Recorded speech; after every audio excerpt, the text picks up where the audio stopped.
जीवन में कितना भी कष्ट आ जाए सदैव प्रसन्न रहा करते थे, भगवान का भजन करते थे।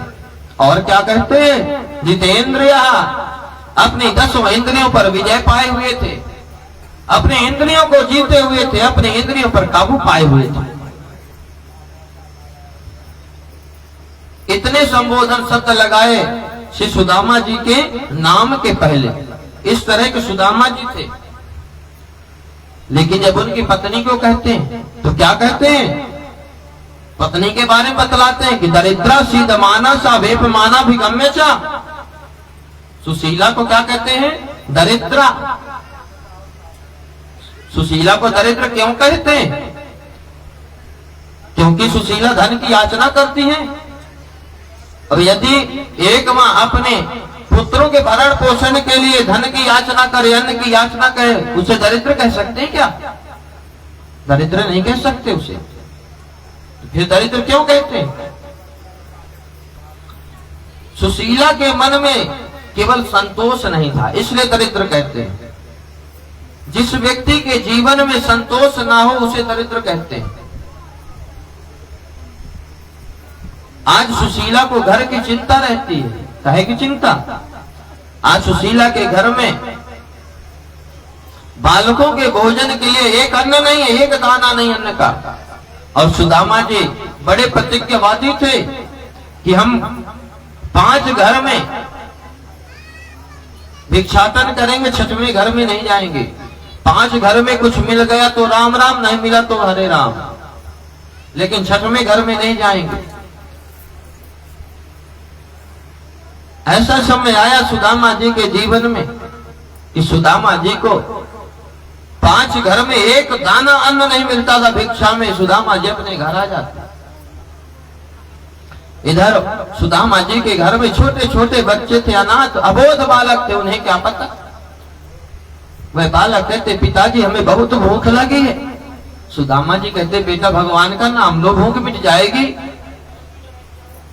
वह बालक भगवान का नाम लेने लग जाए, नींद आ जाती, सो जाते। प्रातः काल होते सुदामा जी स्नान करके संध्या वंदन करके फिर से भिक्षाटन के लिए चले जाते। प्रातः काल होते फिर से बालक कहते, माँ बहुत भूख लगी है, भूख के मारे तड़प रहे मैया, बहुत भूख लगी। सुशीला कहती, बेटा तेरे पिताजी आते होंगे भिक्षा लेकर के, जरूर कुछ खाने को दूंगी, जरूर कुछ पिताजी खाने को लेकर के आएंगे। सुदामा जी आते।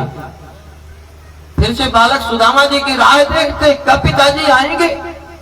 सुदामा जी जैसे आए, सारे बालक दौड़ते हुए जाए पिताजी के पास। कहते, पिताजी कुछ खाने के लिए लाए हैं, बहुत भूख लगी पिताजी, इस शरीर से चला नहीं जाता, इतनी भूख लगी।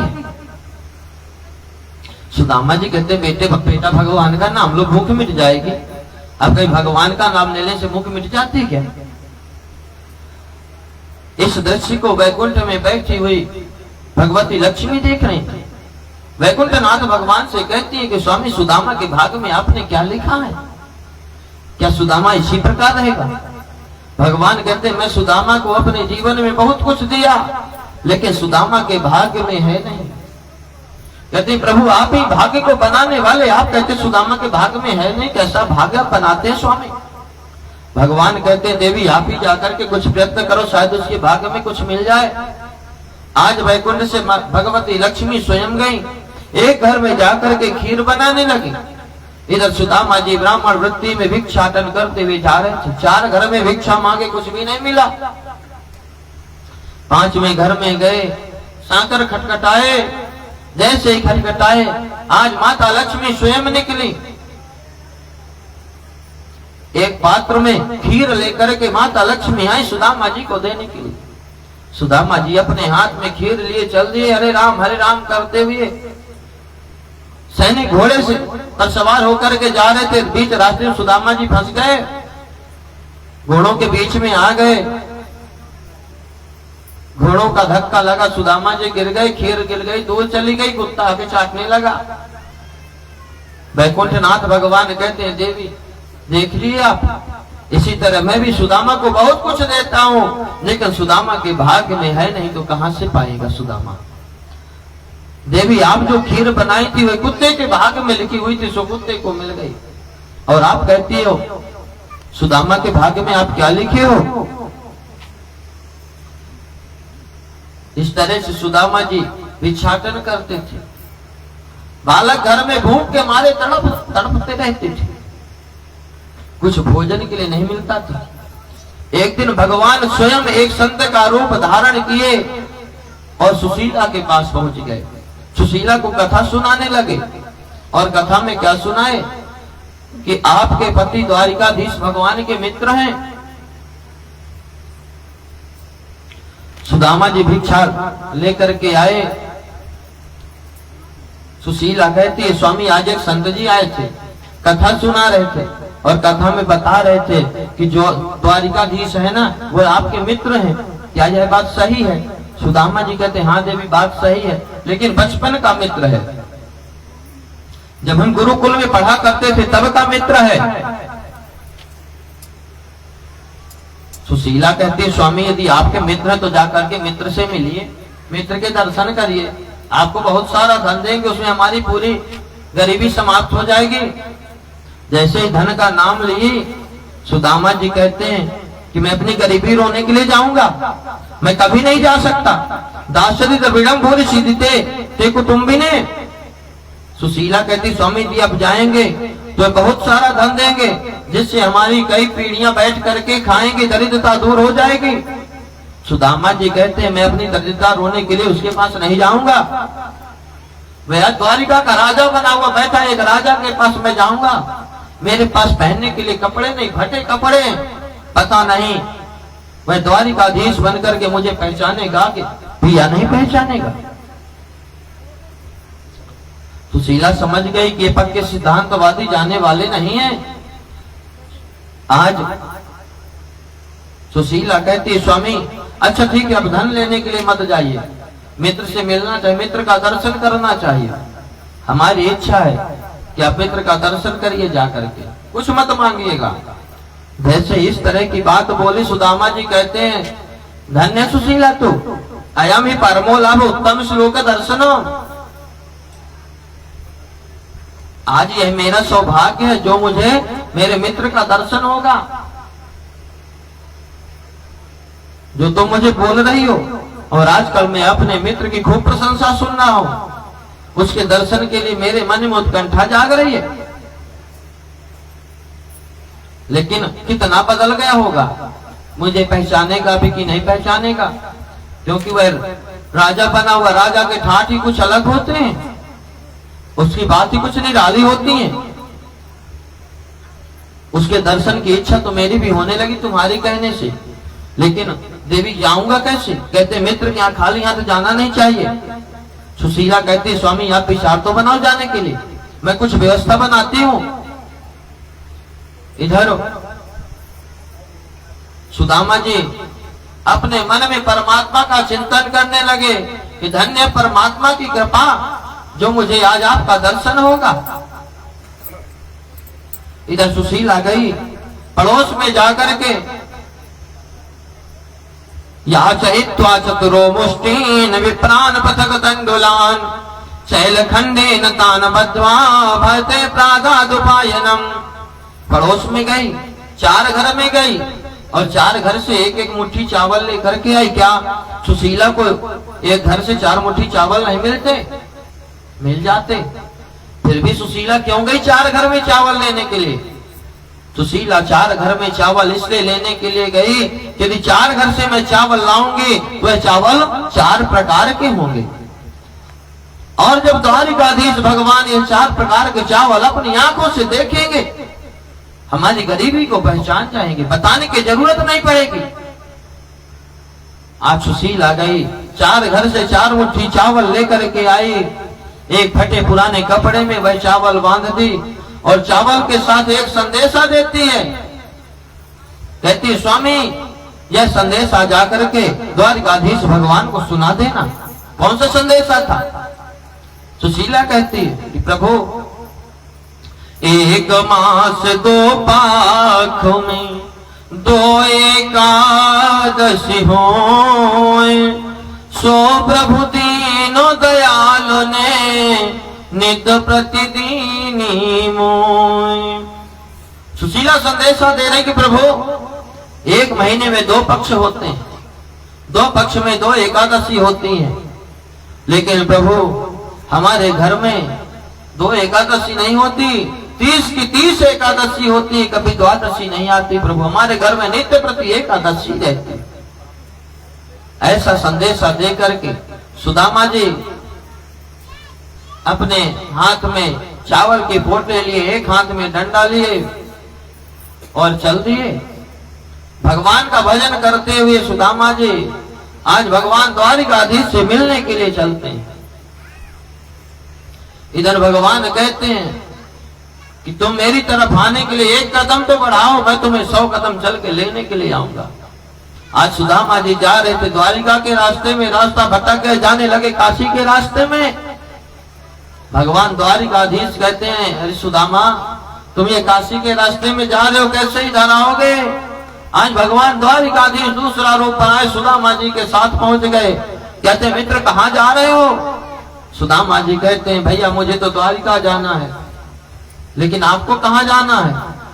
कहते हैं, भैया द्वारिका तो मुझे भी जाना है, लेकिन आप उल्टा आ गए, ये काशी जाने का रास्ता है, द्वारिका का रास्ता इधर से, चलो मैं लेकर के चलता हूं, मुझे भी द्वारिका जाना है। आज द्वारिकाधीश भगवान सुदामा जी के साथ में बढ़िया बातें करते हुए जा रहे थे। सुदामा जी पहचानते नहीं कि ये द्वारिकाधीश है, क्योंकि रूप बदले हुए। सुंदर दोनों एक दूसरे के सुख दुख की चर्चा करते हुए द्वारिका के किनारे, समुद्र के किनारे पहुंच गए। इधर जब सुदामा जी रास्ते में चल रहे थे तो सुदामा जी उपाने थे बिना जूते चप्पल के। सुदामा जी गरम गरम रास्ते पर, गरम गरम धूल पर जब चलते, सुदामा जी के पैरों पर फफोले पड़ गए थे और वह धूप में गर्मी से कांटे लगते, वह फफोले फूट गए थे। सुदामा जी से चला नहीं जा रहा था। सुदामा जी समुद्र के किनारे पहुंचे, भगवान अदृश्य हो गए। सुदामा जी केवट के पास पहुंचते हैं जो नाव चलाता था। सुदामा जी कहते, भैया हमें उस पार जाना है, ले चलोगे?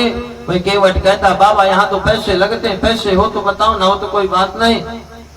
जैसे सुदामा जी पैसे की बात सुने, सुदामा जी कहते, भैया पैसे तो नहीं है। सुदामा जी हारे थके हुए थे, एक पेड़ की छांव में जाकर के बैठ गए। बैठे बैठे नींद आ गई, सो गए सुदामा जी। आज भगवान द्वारिकाधीश आए, सोते हुए सुदामा जी को समुद्र के उस पार ले जाकर के विराजमान कर दिए। सुबह नींद खुली, बड़े बड़े दुर्गम दुर्ग दिखाई दे रहे थे। सुदामा जी मन में विचार कर रहे थे, भाई इतने बड़े बड़े दुर्गम दुर्ग कहां से आ गए? सुदामा जी विचार कर ही रहे थे, एक रायगीर आया। रायगीर से सुदामा जी पूछते हैं कि भैया ये कौन सा नगर है? वह कहता, बाबा ये तो द्वारिका है, आपको कहाँ जाना है? सुदामा जी कहते, भैया हमें तो द्वारिका ही जाना है। किसके यहाँ जाना है? रायगीर पूछता है। सुदामा जी कहते हैं कि भैया हमें तो कन्हैया के यहाँ जाना है। वह कहता है रायगीर कि भैया यहाँ कन्हैया कोई नहीं रहता, कन्हैया नाम का कोई दूसरा नाम हो तो बताओ। सुदामा जी कहते हैं कि उसका नाम कृष्ण भी है। जैसे ही सुदामा जी के मुख से कृष्ण नाम निकला, वह रायगीर कहता है, बाबा चुप, यहाँ इनका नाम इस तरह से कोई नहीं लेता। सुदामा जी कहते हैं, फिर किस प्रकार से नाम लेते हैं? वह रायगीर बताता है कि यहाँ उनका नाम लिया जाता है, अनंत श्री विभूषित समलंकृत छत्रपति राजाधिराज राजमूर्ति धर्म चक्रवर्ती सर्वेश्वर सर्वतंत्र स्वतंत्र गो विप्रपति बालक शुद्ध सच्चिदानंद धन अकारण करुणा वरुणाय परब्रह्म परमात्मा श्री श्री 1008 श्री कृष्णचंद्र जी महाराज। इतना बड़ा नाम राहगीर बताए। जैसे इतना बड़ा नाम सुने सुदामा जी चक्कर में पड़ गए। सुदामा जी कहते, हमारे कन्हैया का इतना बड़ा नाम हो गया, जब नाम इतना बड़ा तो काम कितना बड़ा होगा। ना जाने मुझे पहचान भी पाएगा कि ना पहचानेगा। भाई राजा है तो राजा एक गरीब ब्राह्मण को थोड़ी पहचानेगा। सुदामा जी के अंदर से दूसरी आत्मा बोलने लगी, सुदामा कहाँ जा रहा है? सुदामा जी के मन में दृढ़ संकल्प था परमात्मा से मिलने का, अडिग नहीं हुए। सुदामा जी रायगीर से कहते, हाँ हाँ उन्हीं का घर कौन सा है?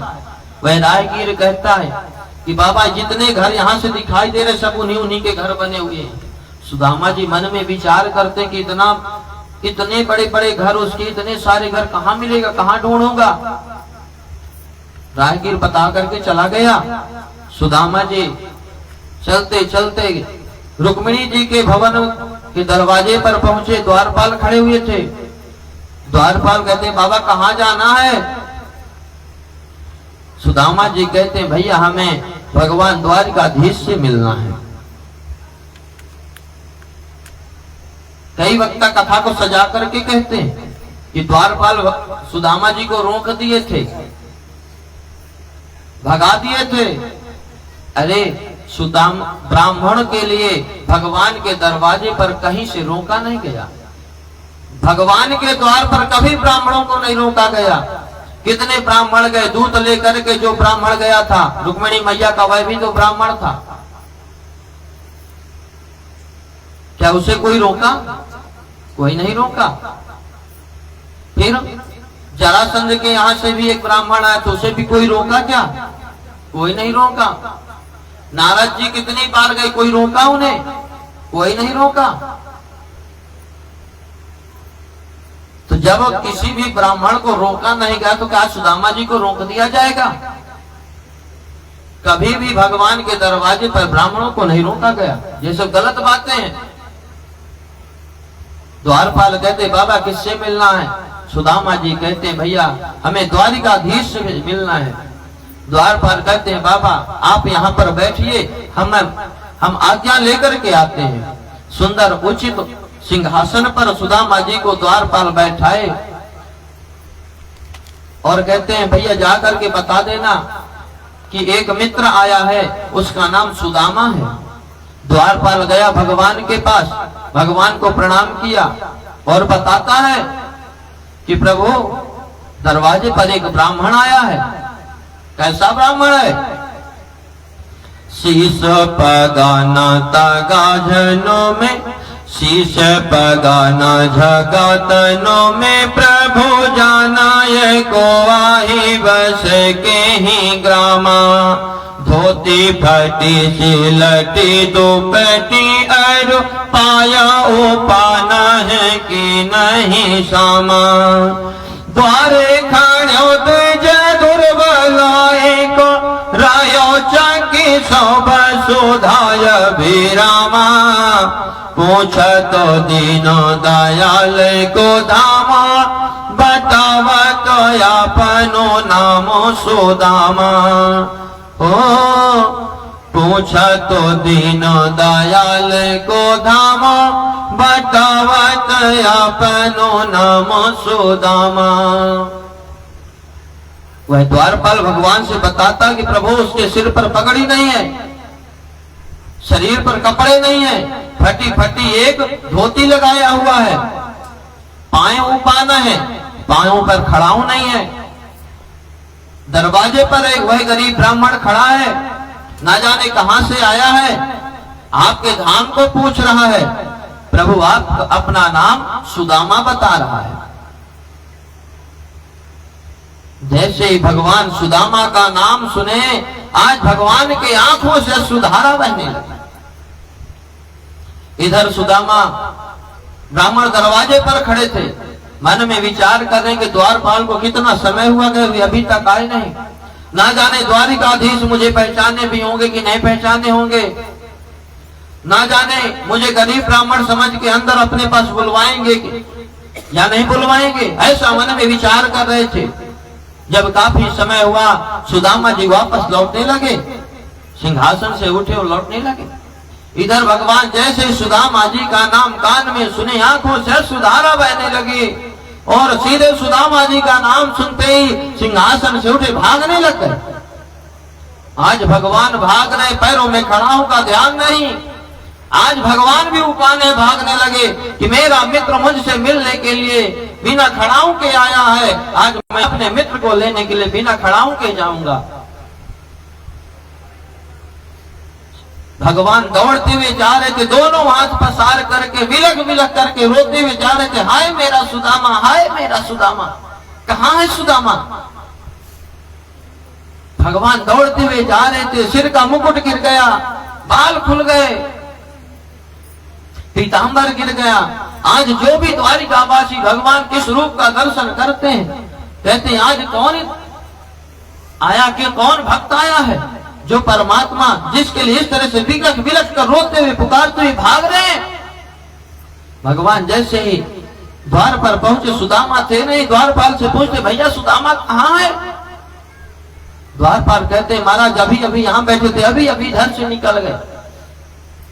भगवान अपने आंखों में सुधारा बहाते हुए और तेज दौड़ने लगे, दोनों हाथ पसार करके दौड़ते हुए सुदामा सुदामा चिल्लाते हुए जा रहे थे। जैसे सुदामा जी के पास पहुंचे, भगवान सुदामा जी को देखे, सुदामा जी भगवान का दर्शन के दोनों के आंखों से अश्रुपात होने लगे। द्वारिकाधीश भगवान अपने मित्र सुदामा को देख करके अपने हृदय से लगा लिए। कहते हैं मित्र बहुत दिन के बाद आए हो और आज भी भाग करके जा रहे थे। मित्र इतना विलंब क्योंकि मेरे पास आने में मेरी याद नहीं आ रही थी। भगवान सुदामा जी को लेकर के अंदर आए। जैसे ही अंदर लेकर के आए, रुक्मिणी मैया को भगवान आदेश दिए कि देवी जल लेकर के आओ, ब्राह्मण के पैर धोना है। भगवान जल धोने पैर धोने के लिए बैठ गए। जैसे ही सुदामा जी के पैरों की हालत देखी, कैसी सुदामा जी के पैरों की हालत थी, ऐसे बेहालो बेवाइन सोपग कंटक जालो लगे पुनि जोए, हायो महादुख पायो सखा तुम आए तना के तय दिन खोए। देखी सुदामा की दीनो दशा, देखी सुदामा की दीनो दशा, करुणा करो के करुणा निधि रोए। पानी परात को हाथ छुयो नहीं, नैनों के जलों से पग धोए, नैनों के जलों से पग धोए। आज जैसे ही भगवान सुदामा के चरणों में बैठे, सुदामा जी के पैरों पर भगवान की नजर पड़ी। देखते देखे कितने सुदामा जी के पैर किस प्रकार के हो गए हैं। पैदल चलते चलते फफोड़े पड़े और चलते चलते फूट गए। कितने बड़े बड़े कांटे चुभे हुए सुदामा जी के पैरों में, किस तरह खून निकल रहा है। जैसे ही सुदामा जी के पैरों का इस तरह दर्शन किए, भगवान कहते हाय रे मेरे मित्र सुदामा, कितना दुख पाया तू अपने जीवन में, आज तक कहीं नहीं आया, इसके पहले आना चाहिए। इधर रुक्मिणी मैया जल लेकर के आई। भगवान कहते हैं देवी शुद्ध जल लेकर के आओ। रुक्मिणी मैया शुद्ध जल लेने के लिए गई। कहते कौन सा शुद्ध जल लेकर के आऊं? कुआं का लेकर के आऊं, बोर का लेकर के आऊं, समुद्र का लेकर के आऊं या गंगा जल लेकर के आऊं? रुक्मिणी मैया कहती है सबसे श्रेष्ठ गंगा जल है। रुक्मिणी मैया गंगा जल लेने के लिए गई हुई थी। इधर भगवान सुदामा जी के पैरों की स्थिति देख करके, सुदामा जी की दशा देख करके भगवान के आंखों से झरने की तरह झर झर झर झर अश्रुधारा बहने लगी। इतने अश्रुधारा बही, भगवान कहते हैं मानो एक बार गंगा प्रकट हुई थी मेरे चरणों से, विष्णुपति गंगा कहलाई। आज मेरे नेत्रों से अश्रुधारा बह रही है, आज ये भी गंगा कहलाएगी। आज भगवान अपने अश्रुधारा से सुदामा के पैर धो दिए। इतने अश्रु बहे भगवान की आंखों से कि सुदामा के पैर धुल गए। जब तक रुक्मिणी मैया गंगा जल लेकर के तब तक क्या देखती हैं कि भगवान अपने आंखों की अश्रुधारा से सुदामा ब्राह्मण के चरण धो लिए। रुक्मिणी मैया जैसे इस तरह का दृश्य देखी, अचंभित रह गए। मन में विचार करती है कि मनेन कृतम पुण्यम अवधुदेन भिक्षुणा श्रियाहीनेन लोकेस्मिन गर्हिते नाधमेन च। यह अवधूत ब्राह्मण ना जाने पूर्व जन्म में कितने पुण्य किया होगा। यह आज लक्ष्मी से हीन, श्री से हीन ब्राह्मणों का ऐसा सौभाग्य जिसके चरणों पर द्वारिकाधीश वैकुंठनाथ भगवान स्वयं बैठे हुए हो। अपने आंखों के अश्रुधारा से ब्राह्मण के पैर धो दिए हो। यह अवधूत कोई जरूर पुण्य काम किया होगा अपने पिछले जन्म में। यह कोई साधारण ब्राह्मण नहीं है। भगवान चरणामृत का पान किए, समस्त रानियों में चरणामृत बंटवाए, समस्त महल में चरणामृत बंटवाए कि आज ब्राह्मण देवता हमारे महल में पधारे हुए हैं। ब्राह्मण के का चरणामृत समस्त लोग पान करें। समस्त रानियां पटरानियां चरणामृत का पान किए। भगवान सुंदर राजसी वस्त्र धारण करवाए सुदामा जी को, सुंदर सिंहासन पर बैठाए। सुदामा जी मना कर रहे, कहते हैं प्रभु द्वारिकाधीश कन्हैया, इस सिंहासन पर मैं नहीं बैठूंगा, ये आपका सिंहासन, इस पर आप ही राजमान होइए। भगवान कहते हैं सुदामा जी, भैया सुदामा इस पर बैठ जाओ आप, ये आपके आशीर्वाद से ही मुझे मिला है। भगवान जबरदस्ती सुदामा जी को अपने सिंहासन पर बैठाए। सुंदर षोडशोपचार पूजन के आरती उतारे, सुंदर भोजन की तैयारी किए। सुंदर आज सुदामा के लिए भोग, आज सुदामा ब्राह्मण के भोग लगाने के लिए 56 प्रकार का भोग बनवाए। सुदामा जी जैसे अपने सामने थाली देखे 56 भोग किया, सुदामा की आंखों से सुधारा बहने लगे। किस बात के आंसू आए कि आज मैं यहाँ अपने मित्र के यहाँ 56 भोग लगा रहा हूँ, 56 प्रकार का प्रसाद पा रहा हूँ, और वहां हमारे छोटे छोटे अबोध बालक भूख से तड़प रहे, क्या खाए होंगे। आज सुदामा जी की मन में भोजन करने की इच्छा नहीं हो रही। भगवान कहते मित्र सुदामा भोग लगाओ।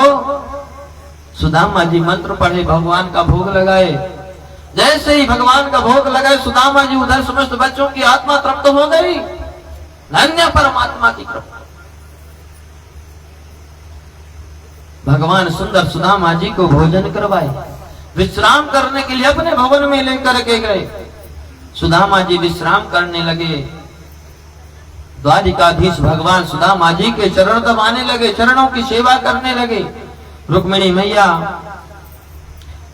साक्षात लक्ष्मी जाकर के सुदामा ब्राह्मण के पंखा लेकर के हवा करने लगे। श्री सुखदेव महाप्रभु कहते हैं, राजन, जिसके जगत पिता परमात्मा स्वयं चरण दबाते हो, भगवती लक्ष्मी जिसके पंखा से हवा करती है, वैसे उसे भला गरीब कौन कहेगा। वह गरीब नहीं हो सकता, सबसे बड़ा धनी वही व्यक्ति है। इस तरह से भगवान सुदामा जी का स्वागत किए, आपस में चर्चा करने लगे। कहते हैं, अरे भैया और सुनाओ। दोनों एक दूसरे के सुख दुख की चर्चा करने लगे। सुदामा जी कहते हैं कि भैया तुम्हारे राजपाट में यहाँ द्वारिका में सब कुछ कुशल से तो है।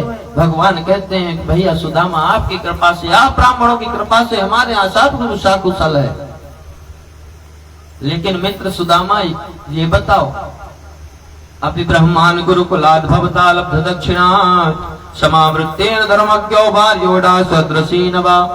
भैया सुदामा, जब हम आप गुरुकुल में पढ़ा करते थे, तब आप बाबा बनने की चर्चा खूब किया करते थे। शादी विवाह किए कि नहीं किए, आपके अनुकूल भार्या मिली कि नहीं मिली, भार्योडा सदृशी नवा, आपके अनुकूल मिली कि नहीं मिली। सुदामा जी कहते हैं कि कन्हैया, हमारा विवाह भी हुआ, हमारे अनुकूल धर्म पत्नी भी है, और तेरी भाभी ने ही मुझे यहाँ पर भेजा है। भगवान बड़े प्रसन्न हुए। अच्छा, तो भाभी जी ने ही मुझे भेजा, बाकी आपको मेरी याद नहीं आ रही थी। सुदामा जी कहते, कन्हैया तेरी याद भला क्यों नहीं आएगी, तेरी याद तो आएगी। भगवान कहते, तो फिर आज से पहले क्यों नहीं आए, आज भाभी के कहने का इंतजार क्यों कर रहे थे।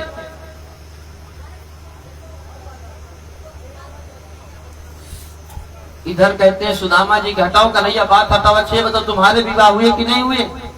भगवान कहते, हमारे तो विवाह हुए। भगवान कहते हैं कि ठीक है, हमारे विवाह तो हम अपने बाद में बताएंगे, लेकिन ये बताओ आपने विवाह किया और मित्र को बुलाया तक नहीं। सुदामा जी कहते, क्या बताएं मित्र, हमारे इतनी गरीबी थी और ज्यादा समय मिला नहीं। सोच रहे थे कि तुम्हें चिट्ठी लिख के भेज देंगे, जल्दी जल्दी कार्य करने में भूल गया। लेकिन कन्हैया तुमने भी तो विवाह किया, बहुत सारे विवाह किया पता चला, लेकिन तुमने हमें तो बुलाया नहीं। एक में नहीं बुलाया, दूसरे में बुलाया होता, दूसरे में नहीं बुलाया, तीसरे में बुलाया होता। भगवान कहते, क्या बताएं मित्र, हमारे विवाह ही ऐसे हुए, कभी विवाह की तारीख ही नहीं पक्की हुई। जब हुआ तो सीधे विवाह ही हुआ। यहाँ से गए देखने के लिए, सीधे विवाह करके साथ मिला। अब कैसे निमंत्रण देते। दोनों एक दूसरे की चर्चा कर रहे हैं। भगवान कहते हैं कि भैया सुदामा, यदि हमारी भाभी हमारे पास भेजी आपको तो जरूर कुछ खाने के लिए दी होंगी। सुदामा जी कहते हैं कि मित्र भेजी तो जरूर तेरी भाभी है, लेकिन खाने के लिए कुछ नहीं भेजी। भगवान कहते हैं अच्छा। भगवान गुरुकुल की चर्चा करने लगते हैं कि मित्रों एक बात तुम्हें याद है, जब हम गुरुकुल में रहा करते थे, गुरु माता हमें जंगल समिधा लेने के लिए भेजी हुई थी, वह बात याद है आपको? सुदामा जी कहते हाँ हाँ मित्र, वह बात तो मुझे पूरी याद है। भगवान कहते तो मित्र वह भी बात याद होगी, जब समिधा लेने के लिए गए थे, वहां पहुंचे तो कितना पानी गिर रहा था, इतनी ठंडी लग रही, तुम्हारे दांत कट कट कट कट बोल रहे थे। सुदामा जी समझ गए पूरी पोल पट्टी खोल देगा। भगवान कहते हैं अरे कन्हैया हाँ वो इतनी ठंडी थी इसलिए तो मेरे दांत कट कट कट कट हो रहे थे, और ये बात हटाओ हो गया, और दूसरी बात सुनाओ। सुदामा जी बात हटाते, भगवान फिर से वहीं पर पहुंच जाते। सुदामा जी कहते अच्छा मित्र ये बताओ, जब तुम गुरुकुल से पढ़ करके जा रहे थे, गुरु माता के पास गए, गुरु माता को पुत्र कैसे लौटाए थे? भगवान कहते मैं बिल्कुल बताऊंगा, ये भी बात बताऊंगा। भगवान सुदामा जी से बताए कि मैं समुद्र में गया, वहां से एक शंख लिया, शंख ले जाकर के यमराज के पास गया, वहां से ला करके दे दिया। लेकिन मित्र एक बात और तुम्हें याद है गुरुकुल की, एक बार समिधा लेने के लिए गए थे, खूब पानी गिर रहा था, और हम आप सब साथ में गए थे, तो मैं पानी ना बहने पाए खेत से, तो मैं उसमें पड़ गया था। तुम लोग सब आके गुरुजी से बताए थे, तब गुरुजी फिर मुझे लेने के लिए गए थे। सुदामा जी को याद आई कि हाँ हाँ मित्र जरूर ऐसे हुआ था कुछ। भगवान कहते कुछ हुआ तो तुम्हें याद नहीं, भूल गया। और एक बार जब जा रहे थे तो गुरु माता खाने के लिए चना दी थी, वो वाली बात याद है? सुदामा जी कहते हाँ कन्हैया पूरी बात याद है, और सुना हो गया तेरे राजपाट में, यहाँ द्वारिका में सब कुछ ठीक ठाक चल रहा है। भगवान कहते हमारे यहाँ तो सब आपके सामने, क्या देखना है? अच्छा और सुनाइए हो गया, भाभी जी हमारी कैसी है, बालक हुए कि नहीं हुए, बालक कैसे, क्या क्या नाम रखे, कितने बालक रखे? सुदामा जी सब कुछ बताए कि भैया मित्र हमारे यहाँ तो सब बढ़िया ठाक से, सब आनंद से है, तेरी भाभी तेरे भतीजे सब आनंद से रहते हैं, कोई समस्या नहीं। भगवान कहते हैं लक्ष्मी जी से देख रही हो देवी, आज इस तरह का सुदामा फिर भी कहता सब कुछ आनंद से, देखो कितने दिन से इनके घर में भोजन नहीं, चूल्हा नहीं जला, और कहते हैं सब आनंद से। भगवान कहते हैं कि मित्रों मैं जब से देख रहा हूं तुम्हारा एक हाथ ऊपर नहीं जा रहा, बात क्या है? सुदामा जी कहते हैं मित्र बात तो तू सही बोल रहा है, लेकिन पता क्यों मेरा हाथ नहीं ऊपर उठ रहा? मैं इतनी दूर से पैदल चल करके आया हूं ना, इसलिए मेरा हाथ दर्द कर रहा है। भगवान कहते अच्छा मित्र चल करके पैर से आए हो और दर्द हाथ कर रहा, कहते अरे नहीं नहीं कन्हैया, मैं इस हाथ से लाठी ठेंगते हुए ना, तो लाठी ठेंगते ठेंगते दर्द हो गया। तो भगवान बोले कि जब हम उस दिन आपकी सेवा करें तो बताना चाहिए, इसकी भी सेवा कर दिए होते। कोई बात नहीं, आज अभी दीजिए, अभी सेवा करता हूँ, ऐसी सेवा करता हूँ जीवन में कभी दर्द नहीं होगा। भगवान गए और जबरदस्ती सुदामा जी का हाथ दबाए और वह चावल की पोटली खोल दिए। जैसे ही चावल की पोटली खोले सुदामा जी समझ के बहुत शर्मिंदित हुए। भगवान उस चावल की पोटली को खोले, देखे तो कहते हैं इस मित्र हमारी भाभी इतना सुंदर मेरे खाने के लिए दे रही, और आप अभी तक छिपाए रखे थे। आज जैसे ही भगवान चावल की पोटली खोले, भगवान को एक संदेश मिल गया कि एक मास दो पाथ में तो एकादशी हुई, सो प्रभु दीन दयाल ने नित्य प्रति दीनी मोय। चावल की पोटली खोलते उसमें संदेश मिल गया भगवान को। उस संदेश का उत्तर दे दिए भगवान, जैसा संदेश वैसा उत्तर। होनी थी सो हो गई, अब ना ऐसी होए, भाभी तेरे भवन में नित्य द्वादशी होए। भगवान संदेशा दे दिए कि भाभी जी आज तक जो होना था सो हो गया, लेकिन आज से आपके भवन में कभी एकादशी नहीं आएगी, हमेशा द्वादशी ही रहेगी। ऐसा संदेशा भगवान दे दिए। एक मुट्ठी में चावल लिए, एक मुट्ठी चावल लिए और खा गए। कहते हैं वाह मित्रों कितना सुंदर प्रसाद है। एक मुट्ठी चावल का भोग लगाए, मानो आज एक मुट्ठी चावल में 1 लोक दे दिए। दूसरी मुट्ठी में चावल लिए, दूसरी मुट्ठी भी पा गए, मानो दूसरा लोक दे दिए सुदामा को। तीसरी मुट्ठी में चावल लिए सुदामा जी के चावल भगवान तीसरी मुट्ठी लिए, जैसे ही पाने लगे रुक्मिणी मैया हाथ पकड़ ली। हाथ क्यों पकड़ी रुक्मिणी मैया? बहुत सारे मत है संतों के कि हाथ क्यों पकड़ी। पहला मत है रुक्मिणी मैया इसलिए हाथ पकड़ी कि प्रभु आज यह ब्राह्मण का प्रसाद है, ब्राह्मण के घर का प्रसाद है, कुछ हमें भी दीजिए। इसलिए रुक्मिणी मैया हाथ पकड़ ली कि प्रभु इस प्रसाद को आप अकेले मत खाइए, हमें दीजिए। दूसरा मत रुक्मिणी मैया इसलिए हाथ पकड़ ली कि भगवान हे प्रभु आप 2 मुट्ठी चावल खा करके 2 लोग दे दिए, तीसरी मुट्ठी खा करके 3 लोग दे देंगे, हम कहां रहेंगे, अनाथ हो जाएंगे। इसलिए प्रभु कुछ अपने लिए बचाइए। लेकिन माता लक्ष्मी को इसकी क्या जरूरत थी? कोई जरूरत नहीं थी। मानो माता लक्ष्मी हाथ इसलिए पकड़ी कि प्रभु आप सब कुछ सुदामा को दे देंगे तो इस संसार के बाकी भक्त कहां रहेंगे, इसलिए रुक्मिणी मैया हाथ पकड़ ली। अगला मत है रुक्मिणी मैया मानो हाथ इसलिए पकड़ ली कि प्रभु आज इस ब्राह्मण को आप अकेले आशीर्वाद दे देंगे प्रसाद लेकर के, कुछ हम समस्त रानियों पटरानियों को भी सौभाग्य दीजिए, हम भी ब्राह्मण को आशीर्वाद दे दें, कुछ हम भी ब्राह्मण का के घर का प्रसाद पाले। इसलिए इस तरह से बहुत सारे मत हैं। रुक्मिणी मैया भगवान के हाथ से वह चावल ले ली। रुक्मिणी मैया समस्त भक्तों को, समस्त रानियों को वह प्रसाद दी। सुदामा जी रहने लगे। सुदामा जी की भगवान बड़ी खातिरदारी के, बड़े स्वागत किए। अपने बगल में एक सिंहासन लगवाए बैठने के लिए। जब भगवान सुदामा सभा में जाते थे तो अपने बगल में सिंहासन सुदामा जी की लगाए हुए थे। एक दिन सुदामा जी विरोध करते हैं, कन्हैया ये सब क्यों कर रहा है, मुझे अच्छा नहीं लगता यह सब। भगवान कहते हैं कि मित्रों मेरे पास जो कुछ भी है वह सब ब्राह्मणों के आशीर्वाद से है। भगवान कहते हैं कि वे प्रसादा धरुणी धरोहा, वे प्रसादा कमलावरोहा, वे प्रसादा अजिता जितोहा, वे प्रसादा मम राम नाम। भगवान कहते हैं मित्रों मेरे पास जो भी है विप्र प्रसादा धरणी धरो हम, मैं इस पृथ्वी पर अवतार लिया हूं, जन्म लिया हूं तो केवल ब्राह्मणों के आशीर्वाद से। विप्र प्रसादा कमलावरो हम, मैं लक्ष्मी का वर्ण किया हूं तो ब्राह्मण की कृपा से, ब्राह्मण के प्रसाद से। विप्र प्रसादा अजिताजितो हम, मैं इस पृथ्वी पर संपूर्ण चराचर जगत पर विजय होता हूं तो केवल ब्राह्मणों के आशीर्वाद से विजय पाता हूं, और ब्राह्मणों के आशीर्वाद से ही मेरा नाम राम पड़ा है। इसलिए मित्र सुदामा आप इस सिंहासन पर बैठिए। इस तरह से सुदामा जी भगवान के दिए हुए सिंहासन पर बैठे। कुछ दिन तक सुदामा जी भगवान द्वारिकाधीश के साथ रहे।